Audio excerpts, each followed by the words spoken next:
बनु दिखाई सुरसरी अनहवाई, आनेहु फेरी बेगी दो भाई।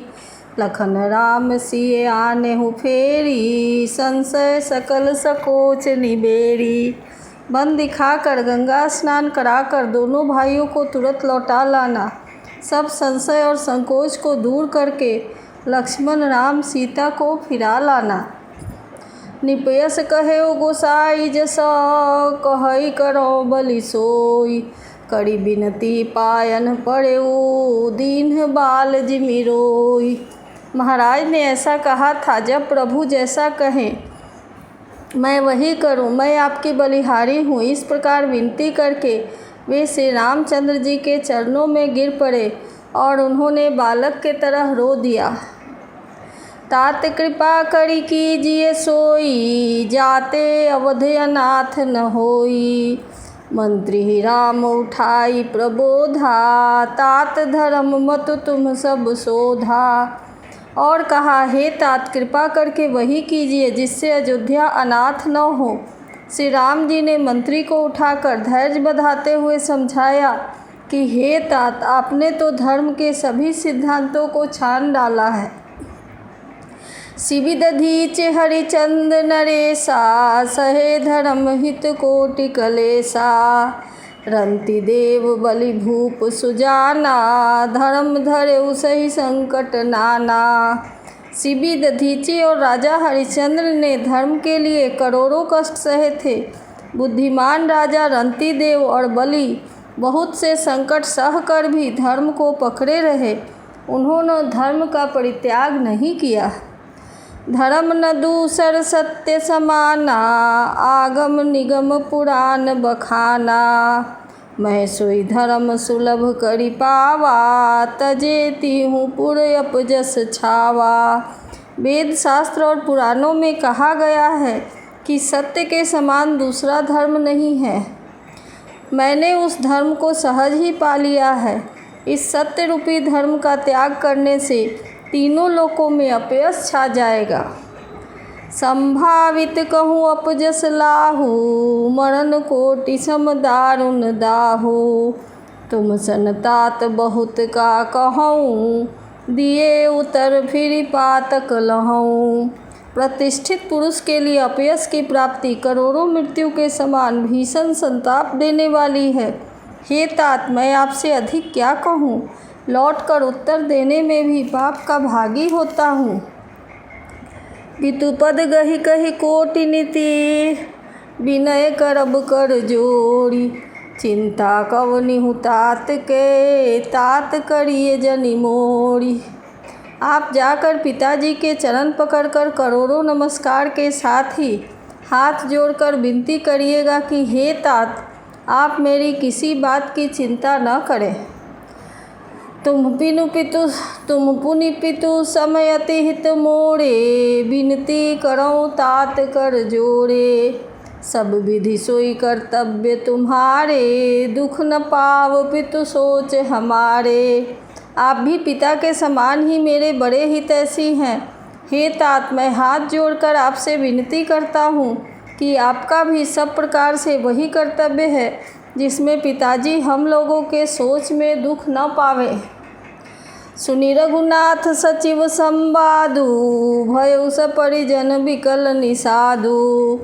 पुनि कछु लखन कही कटुबानी, प्रभु बड़ जे बड़ अनुचित जानी। श्री रघुनाथ जी और सुमंत्र का यह संवाद सुनकर निषाद राज कुटुंबियों सहित व्याकुल हो गया। फिर लक्ष्मण जी ने कुछ कड़वी बात कही। प्रभु श्री रामचंद्र जी ने उसे बहुत ही अनुचित जानकर उनको मना किया। सकुचि राम निज शपथ देवाई, लखन संदेश कहिए जनि जाई। कह सुमंत्र पुनि भूप संदेशु, सही न सकहि सिए विपिन कलेशु। श्री रामचंद्र जी ने सकुचा कर अपनी सौगंध दिलाकर सुमंत्र जी से कहा कि आप जाकर लक्ष्मण का यह संदेश न कहिएगा। सुमंत्र ने फिर राजा का संदेश कहा कि सीता वन के क्लेश को न सह सकेंगी। जेहि विधि अवध आव फिर सिया, सोई रघुबर ही तुम ही करनिया। न तरुणी पट अवलंब विहीना, मैं न जियब जिमि जल बिनु मीना। अतएव जिस तरह सीता अयोध्या को लौट आवे, तुमको और श्री रामचंद्र जी को वही उपाय करना चाहिए, नहीं तो मैं बिल्कुल ही बिना सहारे का होकर वैसे ही नहीं जीऊँगा जैसे बिना जल के मछली नहीं जीती। मैके ससुरे सकल सुख, जबहि जहाँ मनुमान, तह तब रही सुखेन सिए, जब लगी विपत्ति बिहान। सीता के मायके, पिता के घर और ससुराल में सब सुख है। जब तक यह विपत्ति दूर नहीं होती तब तक वे जब जहाँ जी चाहें वहीं सुख से रहेंगी। बिनती भूप किन्ह जेहि भांति, आरती प्रीति न सो कही जाती। पितु संदेश सुनि कृपा निधाना, सियहि दीन्ह सिख कोटि विधाना। राजा ने जिस तरह जिस दीनता और प्रेम से विनती की है, वह दीनता और प्रेम कहाँ नहीं जा सकता। कृपा निधान श्री रामचंद्र जी ने पिता का संदेश सुनकर सीता जी को करोड़ों प्रकार से सीख दी। सास ससुर गुरु प्रिय परिवारु, फिरहु त सब कर मिटय खभारू।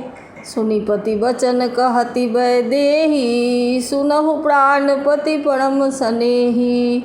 उन्होंने कहा, जो तुम घर को लौट जाओ तो सास ससुर गुरु प्रियजन एवं कुटुंबी सबकी चिंता मिट जाए। पति के वचन सुनकर जानकी जी कहती हैं, हे प्राणपति, हे परम स्नेही, सुनिए।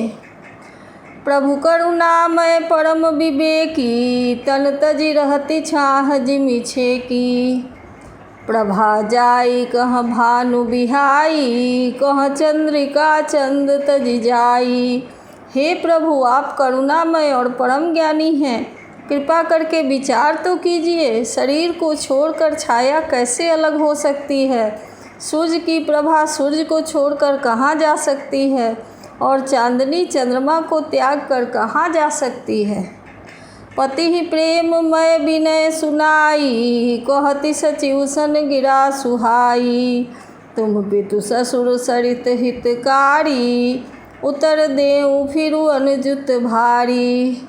इस प्रकार पति को प्रेममयी विनती सुनाकर सीता जी मंत्री से सुहावनी वाणी कहने लगी, आप मेरे पिताजी और ससुर जी के समान मेरा हित करने वाले हैं, आपको मैं बदले में उत्तर देती हूँ, यह बहुत ही अनुचित है।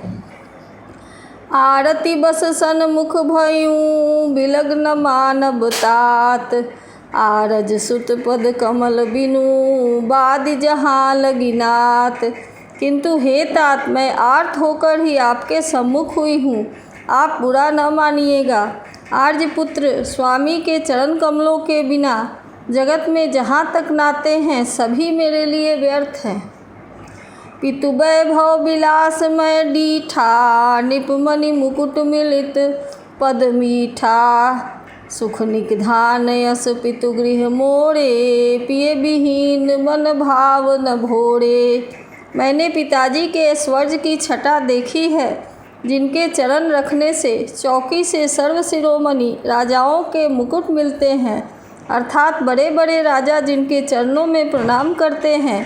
ऐसे पिता का घर भी, जो सब प्रकार के सुखों का भंडार है, पति के बिना मेरे मन को भूल कर भी नहीं भाता। ससुर चक्कवई कौशल राऊ, भुवन चारि दस प्रकट प्रभाऊ। आगे होई जेहि सुरपति लेई, अर्ध सिंहासन आसन देई। मेरे ससुर कौशल राज चक्रवर्ती सम्राट हैं, जिनका प्रभाव 14 लोकों में प्रकट है। इंद्र भी आगे होकर जिनका स्वागत करता है और अपने आधे सिंहासन पर बैठने के लिए स्थान देता है। ससुर एतादश अवध निवासु, प्रिय परिवार मातु सम सासु। बिनु रघुपति पद पदुम परागा, मोहि केउ सपने हूँ सुखद न लागा। ऐसे ऐश्वर्य और प्रभावशाली ससुर, जिनकी राजधानी अयोध्या का निवास, प्रिय कुटुंबी और माता के समान सासुएं, ये कोई भी श्री रघुनाथ जी के चरण कमलों के रज के बिना मुझे स्वप्न में भी सुखदायक नहीं लगते। अगम पंथ बन भूमि पहारा, करी के हरिसर सरित अपारा। कोल किराल कुरंग बिहंगा, मोहि सब सुखद प्राणपति संगा। दुर्गम रास्ते, जंगली धरती, पहाड़, हाथी, सिंह, अथाह तालाब एवं नदियाँ, कोल, भील, हिरण और पक्षी रघुनाथ जी के साथ रहते, ये सभी मुझे सुख देने वाले होंगे। सास ससुर सन मोरी हुती, विनय करब करि पाए। मोर सोच जन करिए कछु, मैं बन सुखी सुभाए। अतः सास और ससुर के पाँव पकड़कर मेरी ओर से विनती कीजिएगा कि वे मेरा कुछ भी सोच न करे। मैं वन में स्वभाव से ही सुखी हूँ। प्राणनाथ प्रिय देवर साथा, वीर धुरीन धरे धनु भाथा। नहीं मग श्रम भ्रम दुख मन मोरे, मोहि लगी सोच करिए जनि भोरे। वीरों में अग्रगण्य तथा धनुष और बाणों से भरे, तरकस धारण किए मेरे प्राणनाथ और प्यारे देवर साथ हैं। इससे मुझे न रास्ते की थकावट है, न भ्रम है और न मेरे मन में कोई दुखी है। आप मेरे लिए भूल कर भी सोच न करें। सुनि सुमंत्र सिय शीतल बानी, भयउ बिकल जन फनि मनि हानि। नयन सूझि नहीं सुनई न काना, कही न सकई कछु अति अकुलाना। सुमंत्र सीता जी की शीतल बानी सुनकर ऐसे व्याकुल हो गए जैसे सांप मणि खो जाने पर नेत्रों से कुछ सूझता नहीं, कानों से सुनाई नहीं देता। वे बहुत व्याकुल हो गए, कुछ कह नहीं सकते।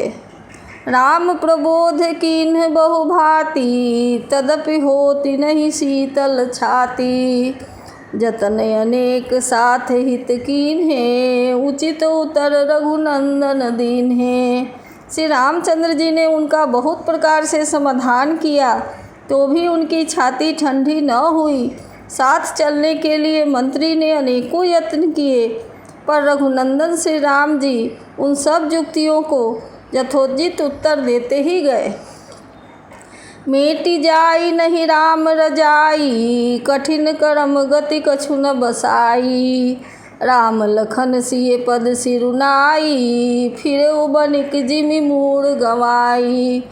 श्री राम जी की आज्ञा मेटी नहीं जा सकती। कर्म की कठिन गति बड़ी कठिन है, उस पर कुछ भी बस नहीं चलता। श्री राम, लक्ष्मण और सीता जी के चरणों में सिर नवाकर सुमंत्र इस तरह लौटे जैसे कोई व्यापारी अपना मूल पूंजी गंवा कर लौटा हो।